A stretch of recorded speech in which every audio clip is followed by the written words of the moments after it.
Hey, what's up, people? This is Ike Love. I'm creator and author of the blog, The Viable Alternative, which is an inspirational blog where I share the wisdom and insights gained along my path of becoming a greater, stronger version of myself. And if you want to read more about these wisdom and insights, you can click on the window where it says description, and you'll see a link for www.theviablealternative.com. So, um, many of you watching this, you want to change. I'm sure you want, reason why you watch this because you want to change your life. There's certain habits you want to get rid of. You want to become a better person. You may want to lose 30 pounds. You may want to go to the gym more often. You want to become more confident, stop procrastinating, whatever. You want to become a better person. And a couple of months ago, I made a video about why it's so hard for us to change. And I'll put a link for that one because I think it's important if you're having difficulties in bringing the change that you want in your life or change as a person. Well, in this video, bearing in mind the fact that you want to change, I'm going to share with you 7 things that you can do that will definitely help you change as a person. Guaranteed. And the guaranteed. And the first thing you can do, shocking and novel as it is take responsibility for your life. What's taking responsibility? Basically, taking ownership for what you do, the actions you take, despite the fact that of who or what may have caused it. What I mean is that there are many things that we do that we can blame from someone that hurt us in the past or someone that wounded us. Maybe your mom's threw you down the steps as a kid. Your ex-boyfriend cheated on you with another man. Your other friend, your girl, your love of your life had sex with all your friends. I mean, I've actually heard some of these stories, that are true. But either way, the point of the matter is that certain things that happen to you in life that have caused you to be a certain way.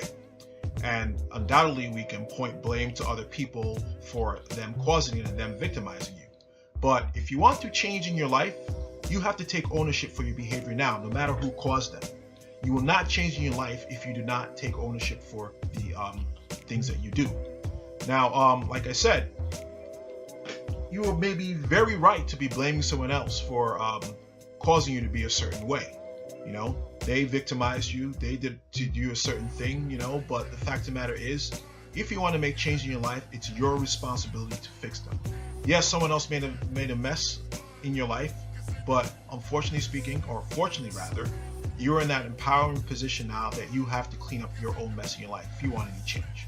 And the fact of the matter is that most of the people that caused mishap or hurt you in any way or caused any type of wounds to you, a lot of them won't, either they don't care or they don't think they did anything wrong or they refuse to apologize even if they believe they did something wrong. And even if they do apologize, the fact of the matter is that you bear the responsibility for actually doing the work to make the necessary change in your life so you can grow as a person and overcome whatever happened to you in your past. So why I said this first, because this is the foundation of change. It's basically taking ownership, taking responsibility. No one else can change for you but you. No matter who caused the problems in your life, you are the one that is responsible for actually taking proactive steps to overcome them. Period. End of story. Thing number 2 to that will bring change in your life is self-awareness. Self-awareness is basically knowing what you're doing and the reasons why you're doing it. The thing about why many people don't change is because they don't even know what they're doing. They have a bad temper, or they beat their wife, or they take drugs or whatever, and they're not even aware. They're totally oblivious to what they're doing, or what they're doing is wrong, or what a negative effect it's having in their life. So any such person, for them to change, they need to first of all awaken to their actions and what they're doing. And after becoming aware of what they're doing, they need to start to learn why they're doing it. Because once they learn why they're doing it, they can now take the proactive steps to make the changes in their life so that they can now imbibe different behaviors. So for an example, it's kind of like, okay, you have a bad temper. For most of your life, you rage and you lash out and everything like that. And if people point out to you your bad temper, you're like, F you, you have a bad temper, I didn't do anything wrong, or you know, you get defensive or whatever, you know. But self-aware is starting to become aware, wow, I do have a bad temper, I have a bad temper, I lash out, and so on and so forth. And then now you may become aware as to when it happens. So now someone cuts you off in the road, you start to rage out and curse people out and give them the finger and everything like that. And then, you know, you start sitting there and be like, wow. Or okay, even before that, or just say you feel, you know, someone cuts you in the road, and now you say to yourself, wow, this is when I usually become very, very angry. You may observe yourself becoming very, very angry. And, you know, you may, over the course of time, keep from observing yourself. And then you start to wonder yourself, I wonder why I do this. Is it because someone really cut me off on the road? Or does it have something to do with my past? And more often than not, you may find that really has something to do with your past. And when that happens, you may say now, okay, well, what changes or what ways or what can I do now to resolve the things in my past, so that now I don't project that onto someone cutting me off on the road.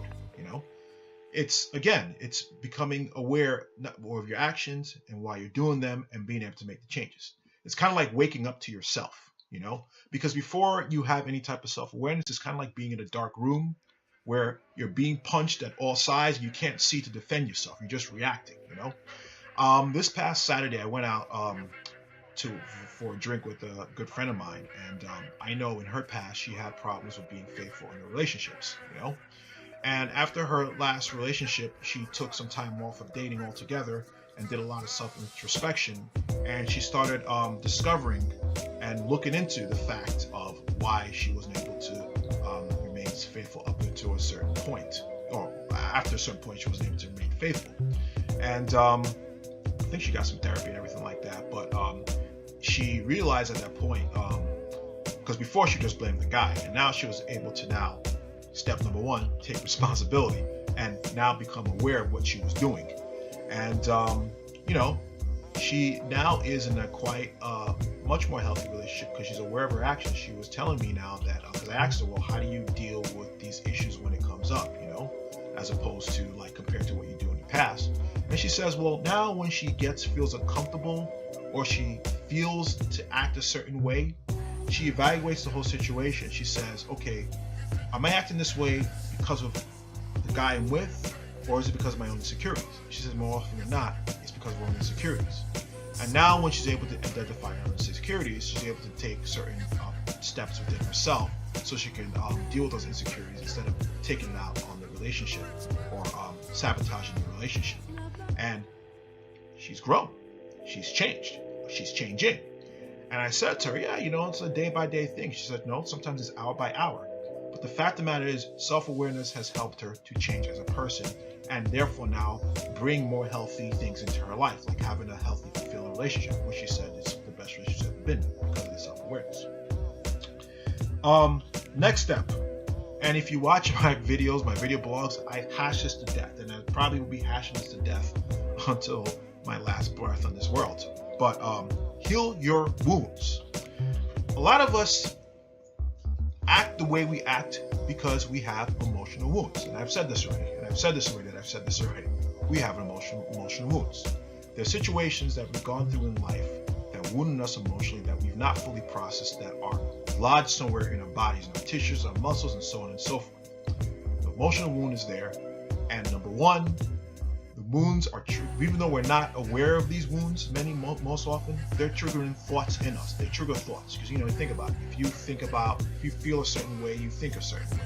So these emotional wounds that we're unaware of, they're triggering certain thoughts, negative thoughts most of the time, and we're reacting to them. This reaction has caused us to behave in a certain way. Or these emotional wounds are making us feel uncomfortable in such a way, so we do and engage in certain behaviors to self-medicate.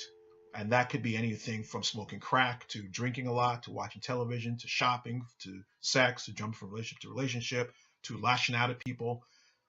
Pick the amount of people, or name the number of people in this world, and that will probably be the number of ways we do to block ourselves from feeling uncomfortable emotions. And lastly, a lot of these emotions also, they make us revert back to the time when these emotional wounds came, when we were 3, 4, 5 years old, And so many times we revert to a 5-year-old and we're acting in kind. So obviously, the way to change our behavior in these cases is to heal our emotional wounds, to heal emotionally, because our behaviors serve as the thoughts and behaviors we have serve as the smoke alarm, and the fire that's triggering the smoke are these emotions. And so the best way to change now is to get rid of the fire, and therefore when the fire is gone, the smoke is gone, and we no longer have to be acting in terms of the alarm, which is our behaviors. So yeah, heal. And to heal will require obviously a second party, like a counselor or a therapist. I would say the best type of therapy to do is some type of psychosomatic therapy that involves the mind and the body. Next thing. Actually, I said this out of place. I should have said this before, but number 4. Consistently stepping out of your comfort zone. There's a cliche saying, which is, though I say cliche, it's actually very, very accurate, that 100% of change happens outside of our comfort zone. When we step out of a comfort zone, we're here and we're called to be here. And as we take continuous action over a course of time, we get here. We step out of our comfort zone lacking a certain ability, or having a certain ability, but it not being honed enough. And as we continue to persist outside our comfort zone, we are able to attain that level of ability that we hitherto did not have when we first stepped out of our comfort zone. And guess what? That's change. That's growing. And when we do this, also we gain confidence, because now we see ourselves in a competent way. So stepping out of our comfort zone, not only does it help us grow, but it helps us helps increase or become more confident. Also, I'll tell you another secret about stepping out of our comfort zone. It also increases our self-esteem, because as we step out of our comfort zone, we are now in a harrowing situation with ourselves. And if we look at situations in life that we get in with other people, whether it be going to war together, or being on a sports team, or going some type of journey, or even just going through the journey of life with a partner, like a relationship partner, whatever. As you go through something together, you build a stronger bond. Building a stronger bond enables you to value that person more. So when you step out of your comfort zone and you go through that journey with yourself, the bond strengthens, and therefore our self-esteem will strengthen. So that's another way to change that will help you to change, is consistently stepping out of your comfort zone. Step number 5, fasting. Yes, fasting is a very, very powerful tool, and I completely bear full witness to it that it works. Why does fasting work? Well, fasting is giving up something, but in this case, I'm talking about giving up like food, or there's the food fast, where you give up food for a certain amount of time, and you just take water or just liquids. And there's something called the dry fast, where you just don't drink any water or take any food. And the reason why fasting helps you to change is because number one, eating a lot of time is a distraction, and a lot of times we eat because not because we're hungry, but because we feel we want to suppress a certain type of emotion. So when we're not eating, those emotions now are free to come up. Go back to step number 2 or 3 when I said about healing. A lot of times food is a way to suppress emotions. Also, when we eat, our body is engaged in the process of digestion. And that's a process, that's the body corralling part of its resources to help us digest. But now that we're not eating, the body's resources or energies are not now focused on digesting, it's focused on other things now. And when the body's fully focusing on other things other than like digestion, we're able to become more centered and focused with who we are. And as we become more centered and focused with who we are, we're able to learn more about ourselves. We're able to have a greater connection with ourselves. And added to the fact now that we're not distracting ourselves through feeling uncomfortable emotions are able to come out now that we have to address. And through these different things of not having our body's resources used towards digesting and having emotions come up, we're able now to learn more about ourselves and learn things about ourselves that we hitherto couldn't have found out because we were eating.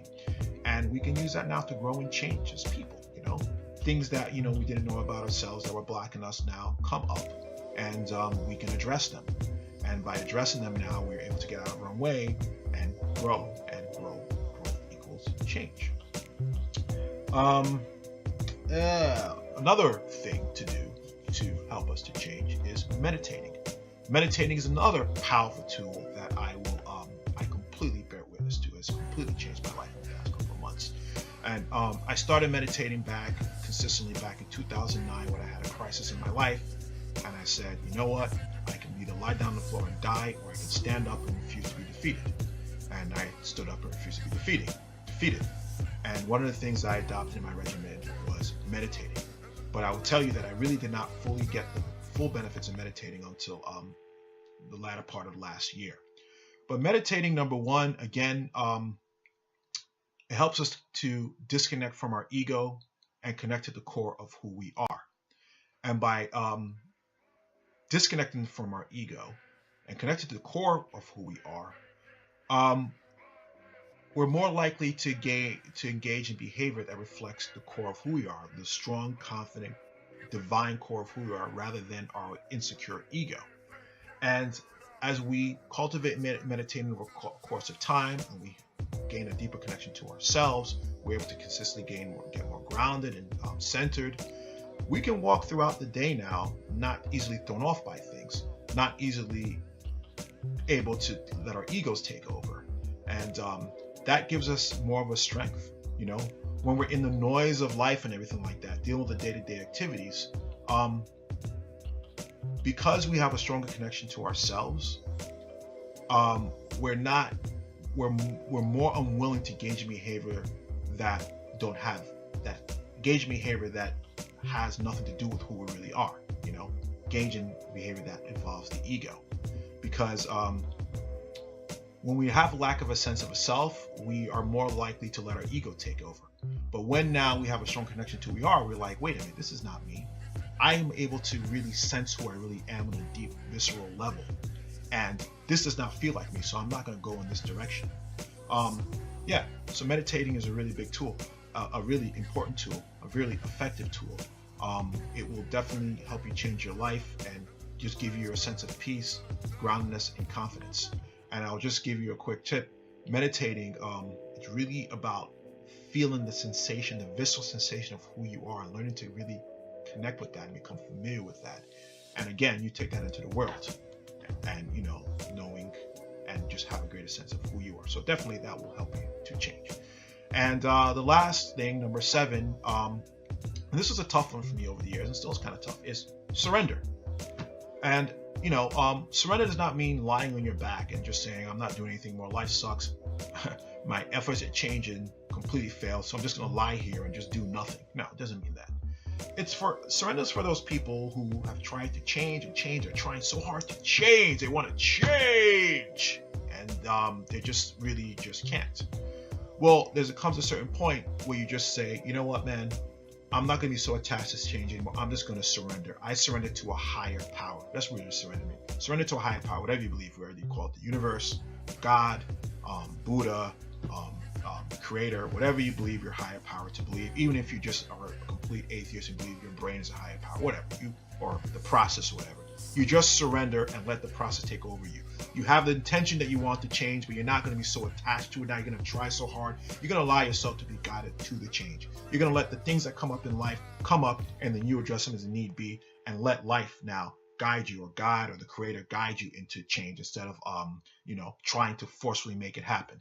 A lot of those 12-step programs, from alcoholism to Narcotics Anonymous to sex addicts to Debtors Anonymous, that's the crux of their principles, is basically giving yourself up to a higher power, letting go and letting God.